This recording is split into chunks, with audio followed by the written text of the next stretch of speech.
ओम शांति। जिस तरह मनुष्य का पिता मनुष्य जैसा होता है, जिस तरह पंछी का पिता पंछी जैसा होता है, जिस तरह पशु का पिता पशु जैसा होता है। अब हाथी का बच्चा कैसा होगा? हाथी जैसा। शेर का बच्चा शेर जैसा। पंछी के पिता पंछी जैसे। तो आसमान में सितारे हैं, वैसा ही चांद है। तो हम सभी भी कई जगह से देखते हैं, तो कहीं जाते तो कहते हैं कि तुम्हारी शक्ल फलाने से मिलती है, लगता है तुम फलाने के बच्चे हो। और कई बच्चे तो ऐसे होते हैं जो अपनी ही शक्ल में बिल्कुल सेम टू सेम, जो हमने खुद देखा भी है। एक पिता के 7 बच्चे और 7 की शक्ल एक जैसी, उनकी कटिंग भी अलग अलग रखी जाती है। एक घर में से बाहर आ गए, दूसरे को पहचान नहीं सकते कौन सा आया था कौन सा अंदर। तो इस तरीके से तो ये सब सत्य है।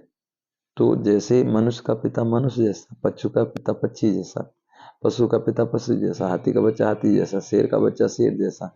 तो हम सभी शरीर हैं, तो शरीर के माता पिता हैं, लेकिन हम तो शरीर से अलग हटके आत्मा हैं।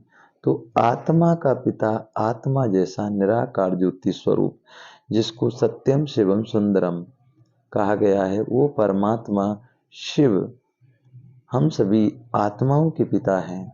वो निराकार हैं, जिसको कहते हैं ना, बिन पग चले सुने बिन काना, कर्म करो के विद नाना, बिना पैर के चलता है बिना कान के सुनता है।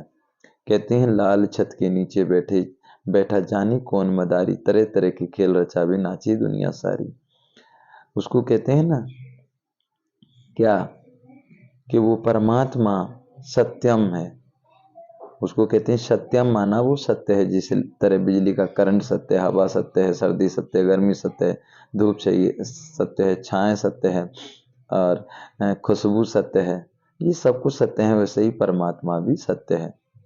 उसका नाम शिव है। शिव माना बिंदी, शिव माना ज्योति, प्रकाश, लाइट, नूर। क्योंकि ये शिव माना ये संस्कृत शब्द है। तो सत्यम शिवम सुंदरम माना वो परमात्मा कभी जन्म नहीं लेते, कभी मरते नहीं। ऐसे नहीं है जैसे बच्चे ने जन्म ले लिया तो कितना प्यारा लगता है, सभी गोदी में खिलाते हैं, और उसके बाद में थोड़ा बड़ा हुआ तो इतना वो प्यार नहीं रहता। फिर और ज़्यादा बड़ा होता तो फिर उसकी शादी करा देते हैं, लेकिन उतना प्यार नहीं रहता। और जब बुजुर्ग हो जाता है तो कोई उससे प्यार नहीं करता इतना। क्योंकि यही जो मनुष्य के हैं वो रंग रूप सब बदलता है, लेकिन परमात्मा का रंग रूप नहीं बदलता। वो सदा सुंदर है। वो कभी जन्म नहीं लेते, कभी मरते नहीं, इसीलिए उनको सुंदरम कहा गया। तो सत्यम शिवम सुंदरम। तो इसीलिए उस सत्यम शिवम सुंदरम से प्यार करें और अपने जीवन को सुखमय बनाएं। धन्यवाद। ओम शांति। तो स्वयं को आत्मा निश्चय समझ करके उस परमात्मा को याद करें। तो जैसे तरीके से हम सभी देखते हैं, फूलों की खुशबू चाहिए तो फूलों के पास जाना पड़ेगा। अगर आपको ठंडी हवा चाहिए तो बाहर निकलना पड़ेगा, ये एसी चालू करना पड़ेगा। और अगर सर्दी है तो आपको हीटर चालू करना पड़ेगा, या गर्म कपड़े पहनने पड़ेंगे।